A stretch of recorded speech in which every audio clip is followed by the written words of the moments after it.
Isaiah saw God and said, I can't talk like this anymore.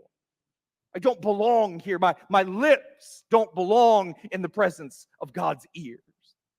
He was immediately convicted that if he was going to stay where God was, he was going to have to change. But here's the beauty. A seraphim takes a coal from the altar and flies over and touches Isaiah's lips with it, cleansing him. So Isaiah had to change, but he didn't have to change himself. He came into the presence of God and acknowledged, recognized, I can't be in God's presence like this, but he did not have to get himself together. In the presence of God, God provided for his change.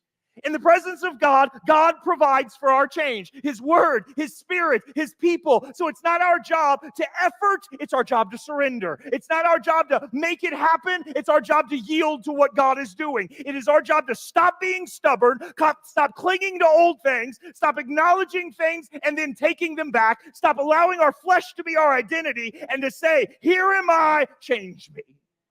Have your way in me, whatever your way might be. Peter in Luke 5:8, when he realized who Jesus was after the first miraculous catch, it says that he fell at Jesus' feet and said, go away from me, Lord, I'm a sinful man.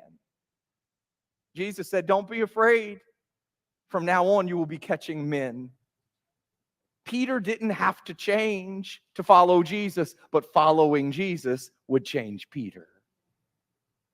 The scriptures, the Holy Spirit, the presence of God, they are meant to exalt God to us in a way that transforms us, that lays our hearts bare so that we can be changed. The word, we've just talked about it. It pierces and it divides, it cuts so that it can heal. The new covenant has given us access to God in a greater way, but that access comes with a greater opportunity and a greater accountability. His voice through His word and His Spirit must change us. Are we being changed?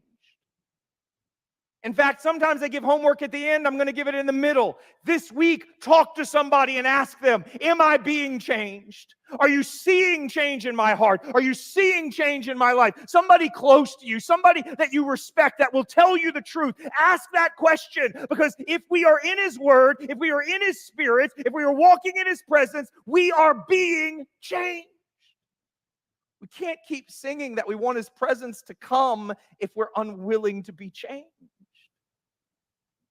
In fact, I think sometimes the reality is the reason we're not aware of His presence is because we're unwilling to be changed by it.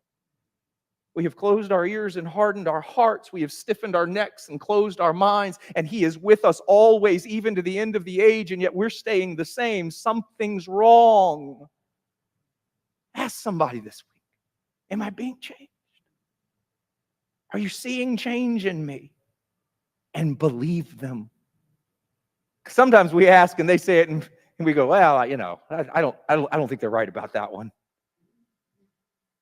Believe the people that God surrounded you with.